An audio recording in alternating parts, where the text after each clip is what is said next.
Welcome to On Belonging, an audio series to connect us. On Belonging explores why so many of us are feeling called to find a deeper sense of belonging, whether with our ancestors or to the land where we live and beyond. These powerful stories and conversations are an invitation into the lives and landscapes of the guests' worlds, offering pathways towards remembering and finding more belonging. The following is a conversation with Patrick Pouponneau. So Patrick is a project manager, activist, organizer, and artist based in Canada. He's passionate about using his skills and talents to make a positive impact on his community and beyond.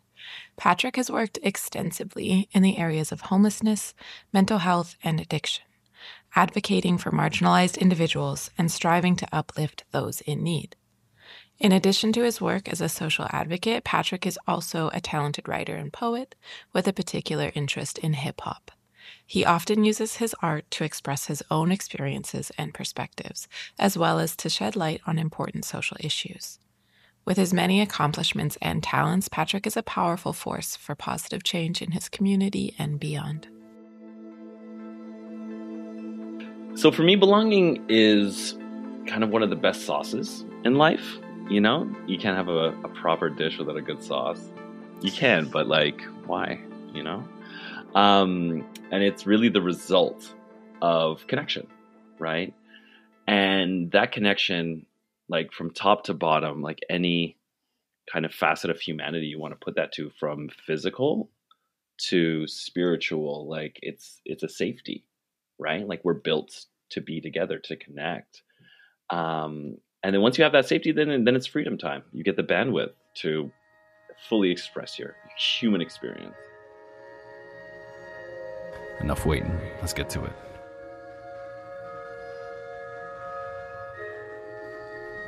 On belonging. Loneliness is fatal. We're made to be connected, for we are connected. The earth is a closed circuit. We branch out. To be seen is proof that we exist. It's a survival tactic. Together, we evolved. Love is the strongest emotion. The energy that it contains glues galaxies together. Joy, pleasure, wonder are its children. Just like us, carbon-based life. I can feel my ancestors' hands on my shoulders. 'Cause when the heat moves in, under your skin, you know you've earned it. Glowing, hot proximity to the source. Star power, please cook me. There's no nap more immaculate than the ones plundered in your radiance. Put some freckles on this face party. And when I need to love you different, hot sand, hold me, I'ma float off to the ocean. You did the job we needed, not what we thought we wanted. A softer practice. A perfect wave signals seductively, and then it's bowed heads at first into the abstract. Gaia subconscious. You hold your breath to dream, for when you emerge, getting what you need to stay alive, there is a pure moment of being here. An instrument in use. 'Cause my heart keeps a rhythm older than I'll ever be, sharing spirits to the genome with the choir that sings this song called life. The drums drive me wild. It's a love that transcends. It's my mother and her people and the generations of love making. It's my father and the legacy of healers liberating. It's the sunny shores and the green infinite. It's the path that I'm aligned with, the guidance, the sublime gifts. So witness all the laughter, the meals, the dishes after. Come to us as we gather to hold us through the disasters. We're still dancing on your shoulders. Let's dance together. I love to hold you closer. Time and space are a colonial joke. The calendar and the map are just technologies to remaster. And I plan on folding things together. You'd be forgiven if you mistake me for 3 baby pandas in a trench coat, 'cause I am coming to you. And there are going to be so many hugs. 'Cause I love you and I've missed you. And it's really important to me that you know that. I think fondly of you often. I remember the last time I was with you and we were just cruising. There was some pop on the radio, just feeling the space so softly. We were all so comfortable as the summer sun warmed the side of our faces, heading home down the highway. The silence with you was so easy. We were just happy. We were together. Being beside you was enough for me. I stopped chasing the big moments long ago. The hands in the air, front of the roller coaster, aha, la-di-da, hold me while the ship goes down type of energy. It freed me up to just be here now, in this moment, whole and complete. So I'm gonna get up way too early, take a taxi while it's still dark, chase to the head of the snake in lineups, take the shoes off, put the shoes on, breathe recycled air for the next 13 hours, cause I need to see you. I need to open up these arms and welcome you in, get you as close to this heart as I possibly can. I've even added an extra set of push-ups in preparation because in that embrace, in that perfect set of circumstances, I belong.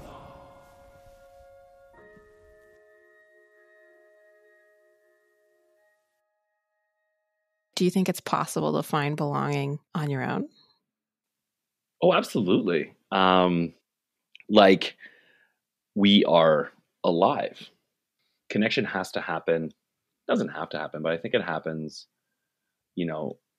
externally, like you're reaching out, but in that act of reaching, it comes back. Like you are doing it. You are that connection. So I think, inherently we're connected to reality. There's actually one of my favorite ones is there's this Buddhist, and I'm going to completely butcher this, but one of my favorite Buddhist, lessons, I guess, is that, look at the shirt that you're wearing and how many people touched it, and then what it took to get that shirt that you're wearing right now there.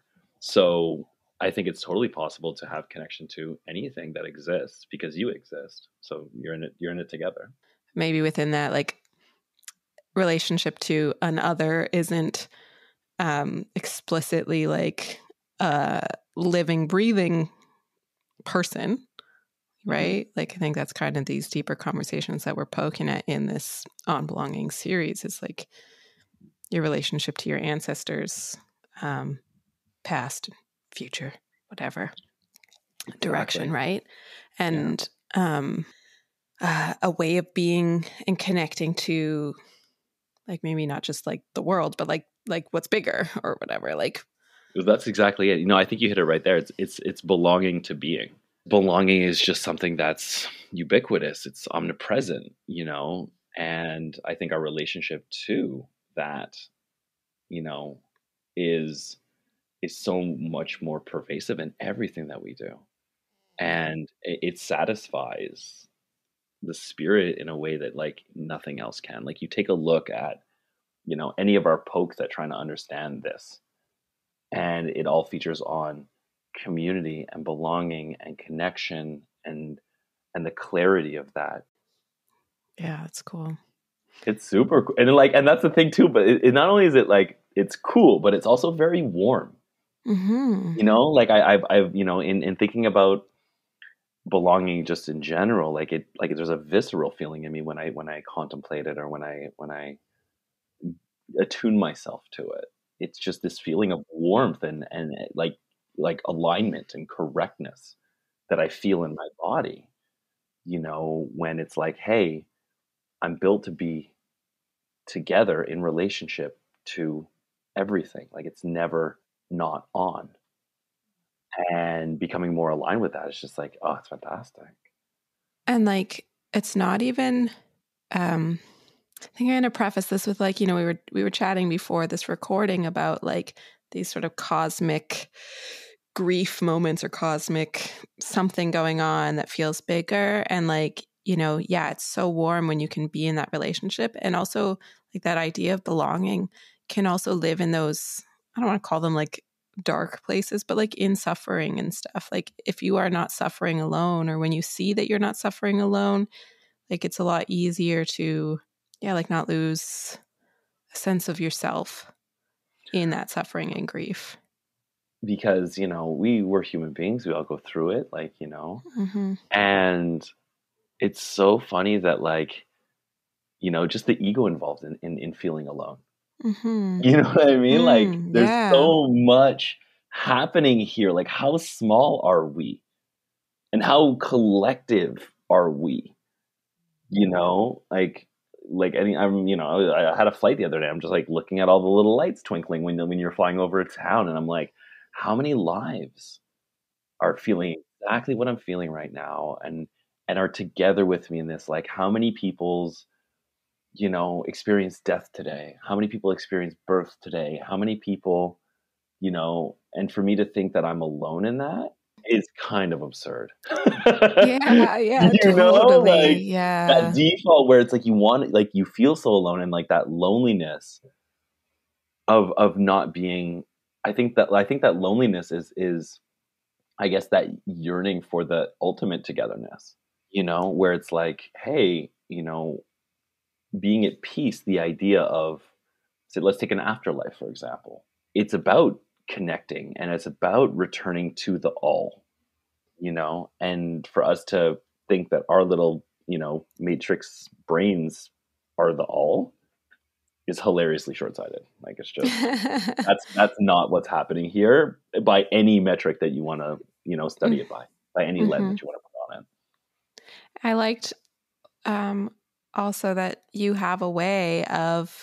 you specifically have a way of like literally not being alone in moments where you might feel alone, which is about like you feeling connection to your ancestors. Do you want to like share how that might come up in this context?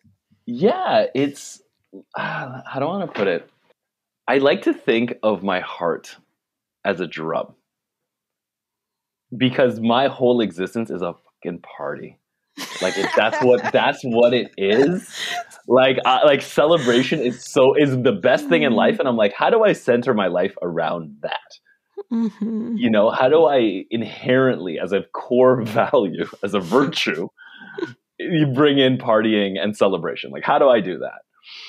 And so it was really interesting to me, and let me make it real for a moment, okay? So my mom passed away, right? And my mother is an incredible woman. Like, not only was she a really good friend to me, she was also just this miracle, just this energy, this light that moves through the world, right? And I remember when she died, because also part of her life, for a big part of her life, like, she was a palliative care nurse, and she was also a psychic medium. Like, I'd wake up at night as a child, and my mom would be channeling in another language and trying to write things down in like ancient Mandarin and stuff. Like, these are moments that I remember. So when she passed, and also too, like, she was Irish descended, like, grew up in a lot of poverty, she knew a lot of suffering, like more than her fair share. Let's put it that way. So I remember when she passed, I was like, I didn't want to bother her. I was just like, I'm like, you're at peace now, Mom. Like, just for once, chill. Like, I don't want anything from you. I'm going to remember you and celebrate you and like love you in the way that I want to love you.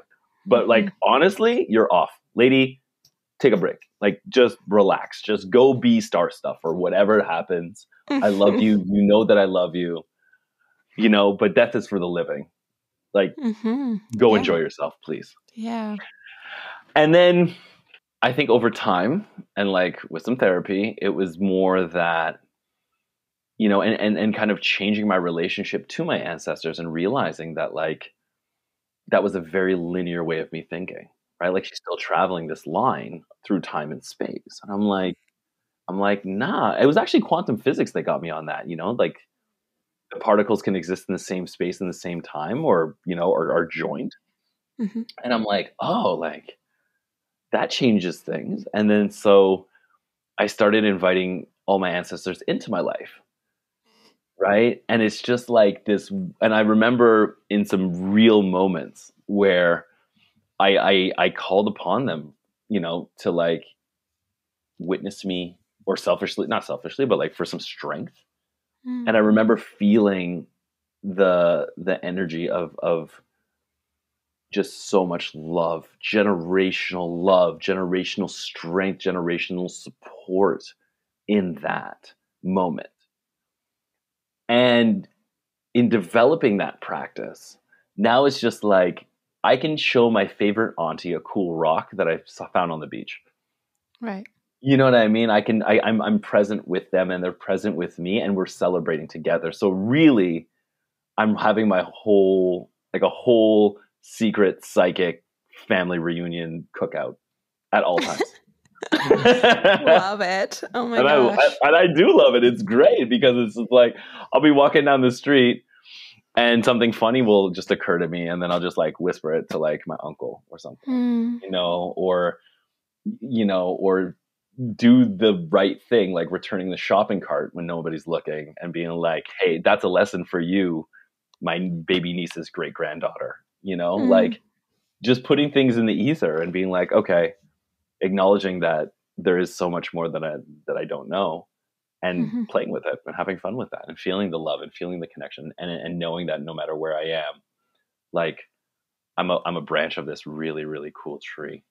And I want to talk about like place-based things and maybe, building off of what you were just talking about, but like you being in right now, Vancouver, your ancestors being from different places, you even like being born elsewhere, how you are cultivating belonging wherever you are.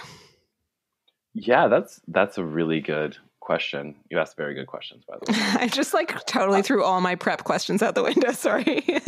No, I love those questions, right? Yeah.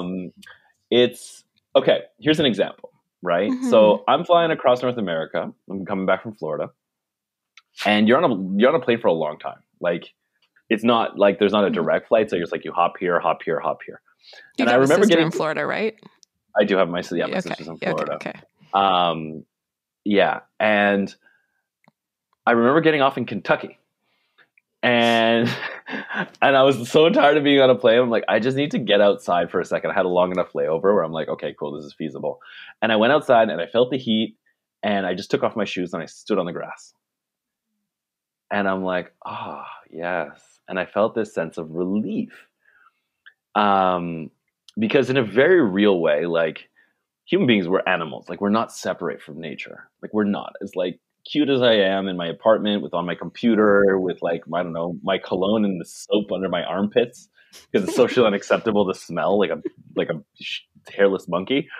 It's like I'm still an animal. You know what I mean? So I think that by like rooting ourselves in the moment, feeling the earth and being present to that connection, it promotes a different sense of belonging. It reminds you that like, hey, ant, you're not separate from any of this. You're not that important. And that's what's really important.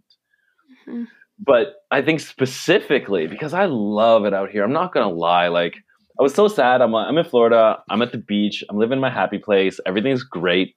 It's a place called Singer Island, by the way. If anybody's listening to that and is heading down to Florida, it's right out of West Palm Beach. It's happy land.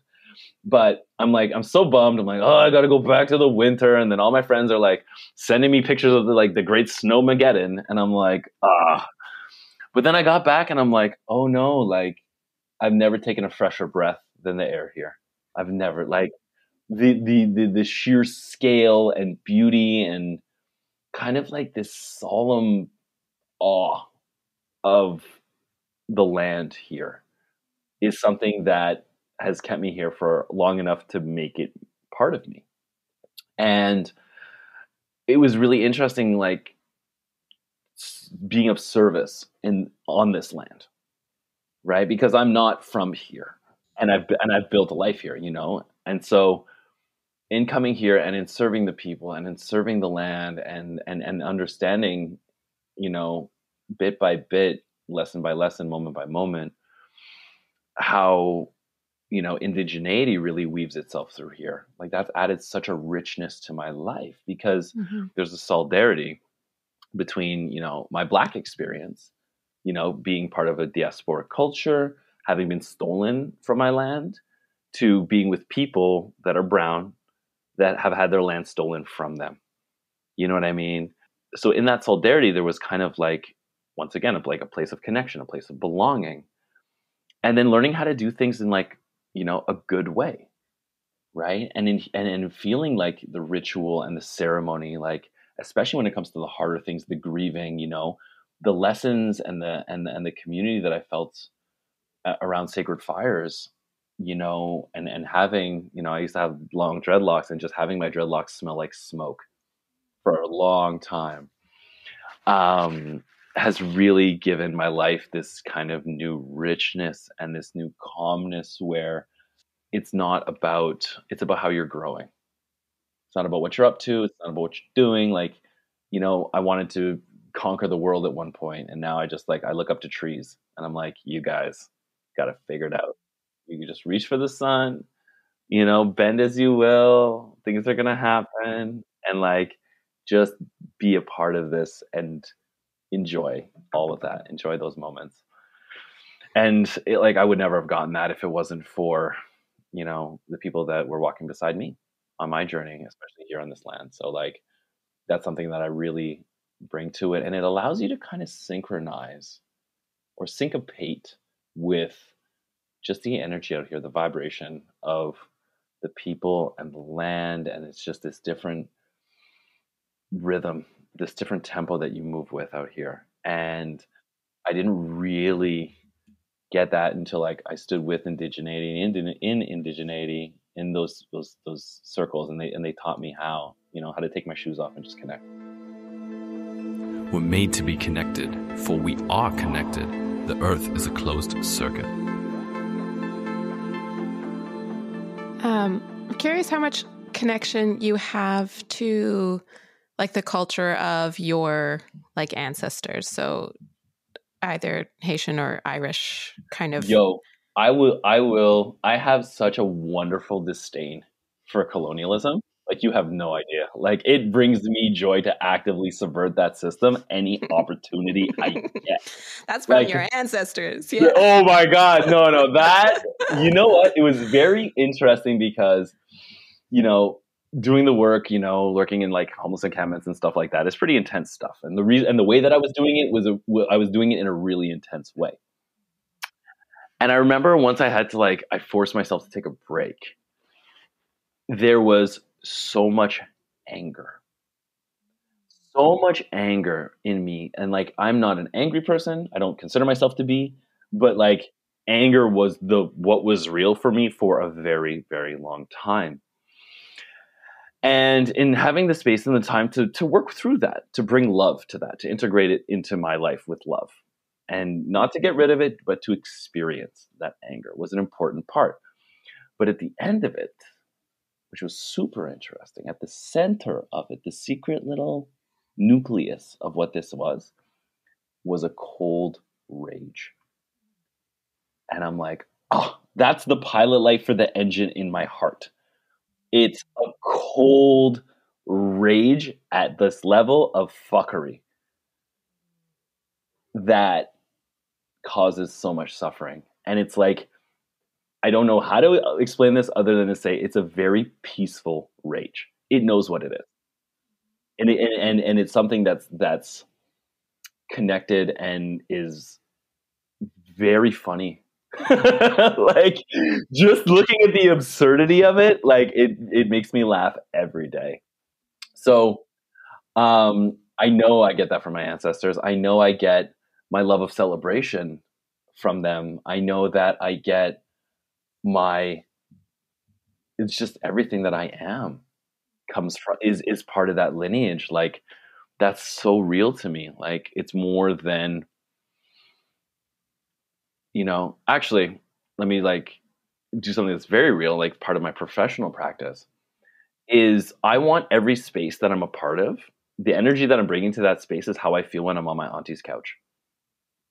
When I'm in her home, the family home, and I smell the cooking, and the cousins are coming by, and it's just this chaotic mess of me and my family, and it's all so comfortable. That's something I do my best to bring to every interaction that I have, because it's one of the greatest things I've known. And really bringing the ancestors into that too. It's they're there too, and it just becomes this kind of infinite resonant space.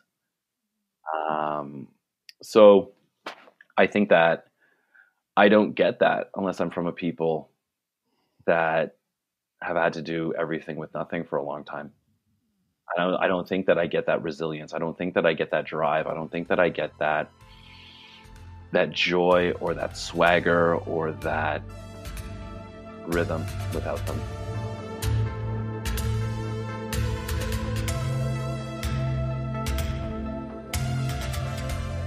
It's really hard in this world of like, who do you belong to, like identity politics, all of these things, to be like, you know, I belong in a different way, even if I don't know the traditions, right?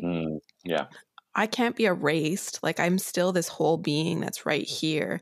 And my way of connecting to people and bringing community together is from those ancestors, like you're saying, is from, like it's in my bones. It's in my blood. It's in my being. And it sounds like it's in yours too. And because I don't know the songs or the language or whatever, doesn't mean that they're not me and I'm not them, you know? It's such a nuanced, like beautiful thing to hear you say, like the way that you bring your ancestors forward is like the joy that just like lives in your heart. And it's actually like a seed of cold rage that blooms it all. Yeah. Well, that's it. It's like, look, we're not separate from this. Yeah. Also, too, like, and like, it's so empowering just to be like, okay, cool, whatever goes, goes.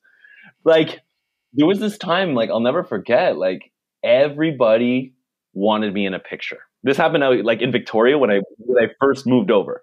And I'm like, man, everybody wants to fucking take pictures with me. Like, what's up with that? And then it, like, dawned on me, you know? Like, oh, my God. I was dating this girl this one time, and then her best friend goes, get in the picture. That'll look so good. And was just like, and I was like, what? Yeah, I'm somewhere in like, I don't know, Abbotsford or something. And I'm like, oh, this is all the way fucked up. Okay. But like, now I can laugh at it because I'm like, yo, my people were stolen and came across the Middle Passage. Like, what kind of boardroom shit are you going to bring over here that's going to compare to that? Like, that's where I'm coming from. You know, but I definitely, trust me, I get it. I really do. And like, you know, just to spin off of that, like, I had to make a decision when I moved to Victoria, right? Mm-hmm. This is like 2007, you know, so like before we had, you know, electricity, and we took horses everywhere. And it was like, I had to make a decision about my blackness because I'm from Ottawa, right? Mm-hmm. I'm, you know, biracial. Mm-hmm. Which is funny too, because like biracial is like, my brother was talking about it. He was like, yeah, man, it's like my white side. And I'm like what? Like, you are like, not separate pieces of yourself. No. And I'm just like, and even then, like, brass tacks, like, what good has it done you? Yeah. Like, you know what I mean? Like, has that gotten you into the country club? Like, did that get did you get Nepo? Like, are you a Nepo baby? Like, what's like, how are you benefiting from that? Anyways. Mm-hmm. So back in Victoria in 2007, and like, it was just this wonderful thing because I love Victoria as a city. Like, guys would cross the street, like drunken, older middle-aged men, and be like, yo, do you know like Joe from Africa? Like, yo, that was my guy. What? And I'm like, no, man, I don't know Joe from Africa. But like, what's becoming very apparent to me is like, you haven't had a lot, because of the homogeneity of that city. It's like, you haven't had a lot of experiences with like Black people, right? And like, I'm not going to take that personally. Yeah. You know what I mean? Like, you're coming here out of love, trying to connect with me, trying to belong as like human beings with like racial differences. And so I had to make a decision. I'm like, all right, well, let's be Black then. You know what I mean? Like, let me be extrovertedly Black. I will be an accessible Black person for you. And not in a way of like, I'm proselytizing, or you know what I mean? I'm just, you know what I mean? There's no like Koofy Wednesdays. But it was the fact that I'm like, I'm not going to tone it down. And if you have questions and it's respectful, then I have no problem doing that, because I understand that like, yeah, like, we're a true minority here. And like, if I'm going to be put in that box, then I'm going to take that space and throw a fucking party in it. So, you know, that's why we made, and this is big up to my girl, Yolanda Johnson, who runs Who Did Your Hair in Fernwood Square. Mm-hmm. And we got together and we made like an award show. Cool. Because it was called Making History, and it was all about getting all the Black business owners together to network, right, and to have community. Yeah. And it was crazy. We did that for like 6-7 years, and like we started like the Fernwood Community Center basement, where it was just like it was a cookout, and we gave away some awards to like this really big deal that the mayor had to be at every year, like doing the ballroom at the Grand Marriott year after year, and like it getting sold out like quick tanks. Mm-hmm. And it was wonderful to create that space, to own that space, to share that space. And what I didn't realize at the time, but was to see the kids of the community grow up in that space where they're in Black rooms. And then, that's my friend's daughter. When we started, she was 4 years old. Now she's like 14 years old. Mm-hmm. And she's like, hey, you old heads aren't moving fast enough on this Black Lives Matter, like protest. Like, I got ideas. And I'm like, run it. Yes. Run it. Mm-hmm. So I hear what you're saying. And like, I think once again, like I'm just kind of at this place in my life where it's about, that integration of things. Like I'm not here to fight it anymore. Either it's coming in for a hug or it's passing me respectfully with a high five and like carry on. But I'm not like, nobody gets to define me. Nobody gets to define how I'm spending this life. Nobody gets to define any of that shit. It's all influenced by like so much good generational love. Like I know what it's like when I'm in key, when I'm in tune. And ain't nobody gonna say shit. Ain't nobody gonna tell me shit, because like if it's not what I want to be hearing or not what I want, you know what I mean? But like if it doesn't land authentic with me, I'll find another space to be. Cause my heart keeps a rhythm older than I'll ever be, sharing spirits to the genome with the choir that sings this song called life. The drums drive me wild. It's a love that transcends. It's my mother and her people and the generations of love making. It's my father and the legacy of healers liberating. It's the sunny shores and the green infinite. It's the path that I'm aligned with, the guidance, the sublime gifts. So witness all the laughter, the meals, the dishes after. Come to us as we gather to hold us through the disasters. We're still dancing on your shoulders. Let's dance together. I love to hold you closer. I'm going to come back to my questions. I love it. I love your little like insidious chuckle, like, hey, hey, hey. 42 minutes later, let me ask question 2. I'm just joking. I'm into it. Let's go. No. I'm going to skip a whole bunch because I think we talked about a lot of these things already. And a lot of them I feel like just aren't as relevant to the conversation that we are having. But I do want to talk about like, how does space and the commodification of it impact belonging? And like, I think you're in a really unique position or like not unique, but like, I think you're in a really like interesting position to talk about ways that reclaiming space, no matter where you are geographically, can weave that sense of belonging. Yeah. It's like, once again, like, having worked with and, beside like homeless encampments for so many years, like I love it when they just take space. They're like, where do you want us to go? We can't, we're made invisible, we're marginalized. And then like community is what keeps us safe, because, there has to be, where the examples of what happens when you don't feed the capitalist machine. That's the only reason. That's like a big reason why homelessness still exists. It doesn't have to, but it's just to remind everybody to be like, hey, you don't want to be like them, do you? You don't want to be in the downtown east side. Eat your vegetables, go to work. And I love it when like they just take space. They're like, no, this park is ours. Like the tent city back in 2016 in Victoria was literally between the Supreme Court and the cathedral. It's like literally right between church and state, if you want a beautiful little metaphor, right? Of taking that space, because out here, this is what this is. Like British Columbia is the name of this land from a certain sex eyes. And you're like, wow, okay, like you guys really weren't trying to hide anything, were you? Like that's pretty explicit what the vibe is out here, hey? And if you look at it, like, even when I was thinking about moving out here, BC's so expensive, because it's the land, right? It's the land. That's the number one commodity out here, right? And we feel that. And there's a certain thing where it's like, okay, cool. Like, there's a saying in the 10 cities, be like, okay, you're breaking the law. Whose law?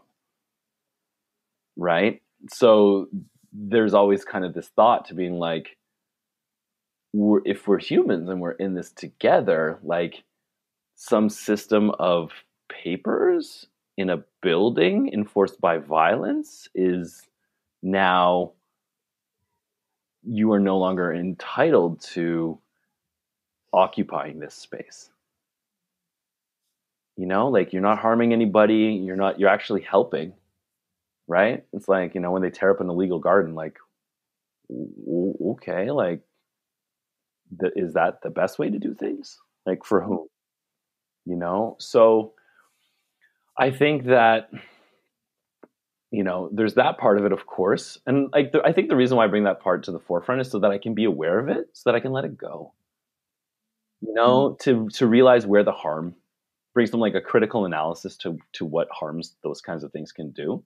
It's not like I'm like, you know what I mean? I'm like some mopey Molly being like, oh, it's all so bad. Like, no, it's pretty awesome. Like just looking at the ground, there's a million miracles there, and once, to loop it back to the beginning of the conversation, I think it's like, once we have these things that are like, once we're aware of those things, then we can like let them go or integrate them or do what we got to do to really just be present to this miracle. Like, we're standing in the space and time, alive, hopefully healthy, hopefully safe, hopefully happy, hopefully experiencing some ease of living, and enjoy what we're doing right now.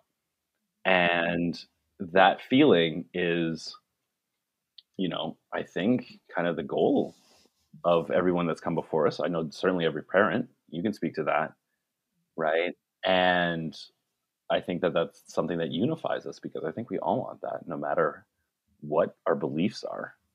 It's like, those are the actions that make life awesome. So let's do that. And then being here in this space, they're going to try and commodify, they're going to try and control, they're going to try and oppress, because they're the very, very small minority.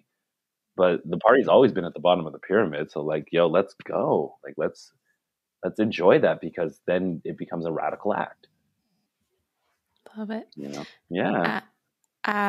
I'm going to bring it back to you. Like, we kind of started at you and then we went really big, and I want to bring it back to you and your sense of belonging. And my understanding is that you feel the most belonging with your brother, Nick. Yeah, it's my brother. Nick's the best. Yeah. So I just want to know, like, or I just want to hear, like, how you two cultivate that, and how you kind of like, you've explained it to me as like, you learn a lot from your like healing journey kind of together. So I want to know, like, how and how do you learn from each other? Yeah. So like, it warms my heart, like just thinking about this kid. He's not a kid right now. He's a grown ass man with like a big boy job and like my niece, who's a 6-year-old child. But no, it came from, growing up, obviously. It wasn't always the easiest place at home. So, I spent a lot of time, him and I, right? And, I think that's why I'm in leadership now, is like that big brother energy, where it's like, I'm not responsible for you, but I feel a drive to, maybe see what I can do about your ease of living, about, your health and your safety and all those things. And I think that like, that's always been like such a constant in a world that's so inconstant, that's always in flux. And I think that that's, over time, it's just, for me, it's one of the spaces where I feel like so effortlessly connected. It's just there, we were literally woo mates at one time. Like, we have our own lingua franca, we have our own space, there's so much humor and love and understanding there. That's just something I don't have to worry about.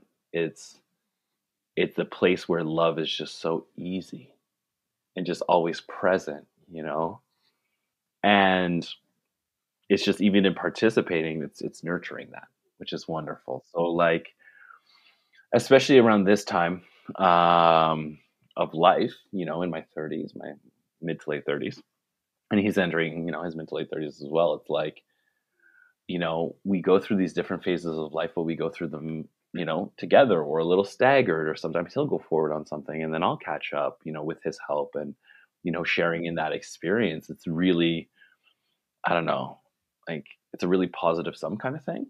It's like, it's, you know, there's a real understanding of like us, you know, going through it. Same with my sister, same with my friends, you know. But you know, especially this time too, like, you know, there's a lot of contracts, social contracts, you know, psychological contracts, contracts with self that need to be audited and reviewed, because the same things aren't filling up the cup anymore. Or, you know, certain situations have become untenable now because we were different people than when we first entered them. And so being able to navigate that space with somebody that I know is always on my side, is going to tell me the truth, and can tell me something like that can be so activating, with wrapped in so much love, you know. And then also too, like, there's such a fruitful space going back, because like, also like, if I'm going through, and, you know, say trauma, and I'm looking back at like my childhood, he was there. So it's like, maybe he had a different experience of that. And then that expands my capability to not rationalize, but integrate my own experience, and realize that it could be like the same event could be something wholly different. That gives me a little bit of bandwidth, right? For example. So, you know, plus he's just funny. Plus, like, we get each other, and like, you know, we can appreciate that. So whether we're just, you know, talking shop about like, you know, our favorite soccer teams, or like going on some deep, intimate, harrowing journey into our past to heal ourselves presently and push that forward over generations, like, it's just nice to have somebody that's like, that's there, that gets it, that speaks the same mother tongue, because you learned it at the same time, you know? Yeah. And so like, I think yeah, that's for me. And like, pulling that forward, you know, that's the ancestor energy. Mm-hmm. Right. Yep. So yeah, I love Totally. that. I love Does it that so much. Yeah. Does any of that resonate with you and your brothers? Yes. Like, yes, for sure. We have very different ways of, I'll be real, like, I went on like a pretty like independent for the first half of my 20s, like, until I accidentally got pregnant and was like, holy fuck, I cannot be an individual. I need a community. Like, I really went my own way to try to figure out a lot of stuff, a lot of questions, a lot of like, you know, seeking answers about ancestors and all these things in general, that I was like, I don't even know who I am. I'm like this one kid, and, you know, my mom's family's Portuguese, and like this fucking loud, big family where like there's drama all the time. Was not close with my dad's family that we knew, like his sisters and stuff, like not super close. Like, they were in our lives, and we have good relationships with like my cousins on like my dad's two sisters and their kids, but not like, you know, like, I don't really know anything about who they are deeply as people. But my mom's family was like always together, always whatever. And I just like wanted to find out who I was outside of that, I guess. So I would say, like, since having Rook, I realized that all of that was there for me. All of these questions I had about it all, like, was there in my Portuguese family, who I had been integrated with my whole life, who had taken care of me and, you know, been loud, but like, we're listening. So like, my brothers, yes, but like bigger, my family who raised me, like my Vovalina, really, like my grandma on my mom's side was the one, I think. Like, she died a few years ago, just like a year before Rook was born, but and it took a long time to figure it out too. She was sick when I was in my 20s. So, like, I felt like I lost that connection or something. Like, she had like brain stuff also. Like, so she was really quite different. And even though she was physically there, like, the person who gave me the most sense of belonging wasn't really there anymore. And so like coming back to her after she died and coming back to just like the family that she held together, like my Portuguese family, was where it all kind of clicked and gave me that. Even though we're not as close as we were, like I am who I am because of my my Vovalina and all the cousins and all the aunts and uncles running around, you know. That's wonderful. Yeah, and I think it like really just all just to, you know, put a neat little fucking bow on it. Like it all goes back to what you were talking about right out the gates, which is like it's where we relate to each other that we find belonging, so that we can like, you know, feel, I want to say acceptance in a sense, or just like like love. You're right. It's just love when you can go and live however, like be whoever, take up the space however, and like live your weirdest self, you know, when you have that sense of belonging. Absolutely. No, I love that. I really do. And like there's this wonderful moment, you know, where it's like, you know, like even getting on this call with you, right? I see your face. I'm like, oh my gosh, Jamie, I love Jamie. My heart like throws a little like, you know what I mean? Throws hands up in the air, so it starts, you know, starts dancing a little bit. And then, you know, to think that, you know, you're feeling the same thing on the other side. You know what I mean? Like that's what, like, not only is that love given, it's received. And that's like this kind of two-way street. I think like that's the space, you know, and that space is possible with everything. Yeah. You know, that feeling and like that acceptance of like, here's my whole heart for you. And you're like, oh, here's my whole heart for you. Like that vulnerability is matched. You know? And it's interesting that we both kind of connected back to like, you know, relationships that came out of like childhood or you know, our experience as kids, because I think like there's this curiosity about life, there's this questioning, there's this like way of thinking that the people who made us feel like that curiosity, those questions, that way of thinking wasn't anything to be ashamed of, are probably the people that are always going to make us feel the most sense of belonging, right? And like we need more of that. We need to be able to ask questions without feeling immediate shame, which like I mean, like in a very extreme way, like that fucking drunk white guy crossing the road. Like you really, you know, you could have isolated him in that moment. You could have done something that made him think, oh, fuck, like whatever.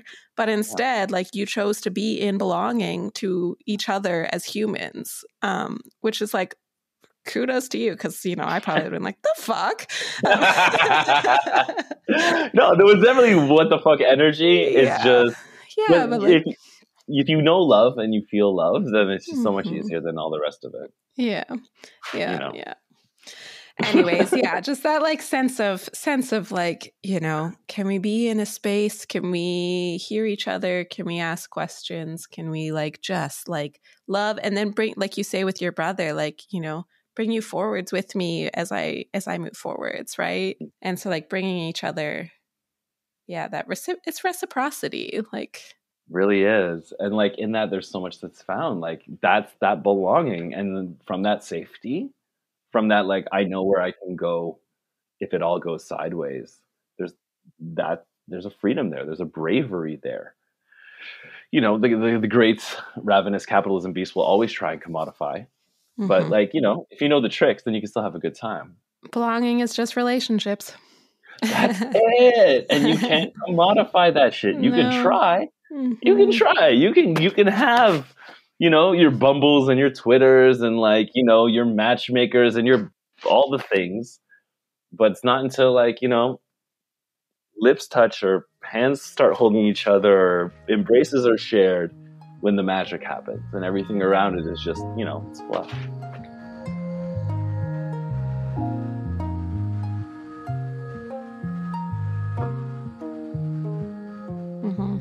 Anything else you want to say before we?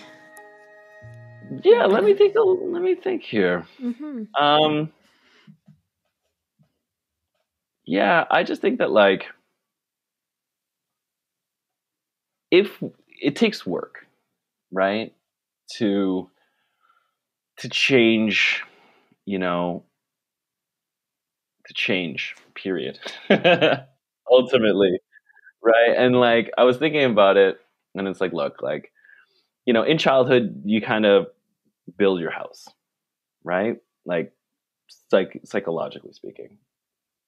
But what happens inside the house is completely up to you. It's your house, right? And to have other people feel good in that space, to have other people want to be in that space, to enjoy themselves, to be respectful guests but not guests. Go in the fridge. Whatever's there is for you, That's one of the most rewarding things, is to belong to yourself, like integrate it all. Don't be mad at it, don't run from it, don't hide from it. Hopefully you get the space to let it catch up. Because when you do feel that belonging, it's so infectious. It's our natural birthright as humans. We're wired for it. So, I think that, especially coming on this journey with you, where it's like really looking out at the belonging, it brings such richness to my experience as a human being during this time. And, I think that, what we look at, what we shine light on grows. So belonging is definitely something that we grow, and it's growing, and we just got to branch into it. It feels really good. Yeah. I love it. Aw, thank you for this. Oh, thank you, Jamie. My heart's so warm. It's wonderful. It's so warm. It's so good. Yeah. I need to open up these arms and welcome you in. Get you as close to this heart as I possibly can. I've even added an extra set of push-ups in preparation because in that embrace, in that perfect set of circumstances, I belong.